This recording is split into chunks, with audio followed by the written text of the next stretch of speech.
نماز میں جہاں جیسے سورہ فاتحہ کے بعد سورت ملانا واجب ہے، تو اگر آپ نے سورت ملانے میں تاخیر کر دی، یہ سورت ختم ہونے کے بعد رکوع کرنا واجب ہے، فوراً رکوع میں جانا، تو تاخیر کرنا جو ہے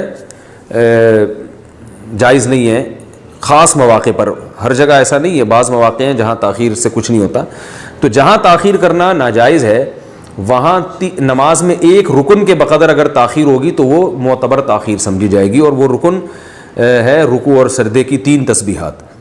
تو 3 دفعہ سبحان ربی الاعلی یا 3 دفعہ سبحان ربی العظیم پڑھنے میں جتنی دیر لگتی ہے تو اتنی دیر میں پورا نماز کا ایک رکن ادا ہو جاتا ہے۔ تو علماء نے یہاں اجتہاد کیا ہے، کیونکہ قرآن و حدیث اس بارے میں خاموش ہے کہ کتنی تاخیر سے سجدہ سہو واجب ہوگا، تو اس لیے علماء نے اجتہاد کیا کہ نماز اتنی تاخیر کے نماز کا ایک پورا رکن ادا ہو سکتا ہو، تو یہ معتبر تاخیر ہے۔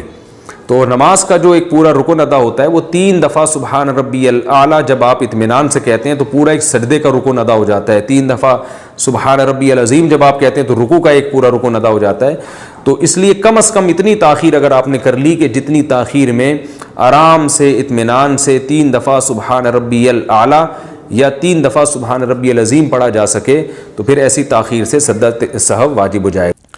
آج کل کیمیکل والی مہندی آ رہی ہے، اس کا رنگ پپڑی کی طرح اترتا ہے۔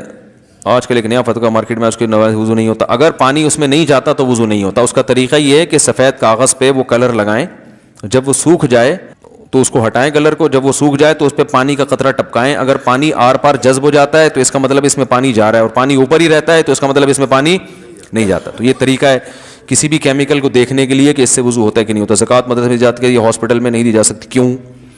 زکوٰۃ مدرسے میں دی جا سکتی ہے لیکن ہاسپٹل میں نہیں دی جا سکتی، کیوں؟ مدرسے میں بھی دی جا سکتی ہے، ہاسپٹل میں بھی، بشرطے کہ مدرسے کا محتمم زکوٰۃ کے مسائل جانتا ہو یا ہاسپٹل کی انتظامیہ زکوٰۃ کے مسائل جانتی ہو۔ زکوٰۃ میں مالک بنانا ضروری ہے۔ ڈاکٹر مریض کی طرف سے یا اسپتال کی انتظامیہ مریض کو کہے گی کہ ہم آپ کی طرف سے زکوٰۃ وصول کر کے آپ کے مصارف میں خرچ کریں گے، آپ ہمیں اس کی پرمیشن دے دیں، تو جب انتظامیہ کی ملکیت میں آئے گا تو وہ مریض ہی کی ملکیت میں سمجھا جائے گا۔ اس طرح سے ڈائریکٹ علاج پہ نہیں لگ سکتے کہ ڈاکٹر کی تنخواہ دے دی، دوائیں خرید کے بھی مریض کو دے سکتے ہیں۔ تو بعض ہاسپٹل اس کا خیال کرتے ہیں کہ وہ زکوٰۃ کا انہوں نے ایک پورا سیٹ اپ بنایا ہوا ہے علماء سے پوچھ کے۔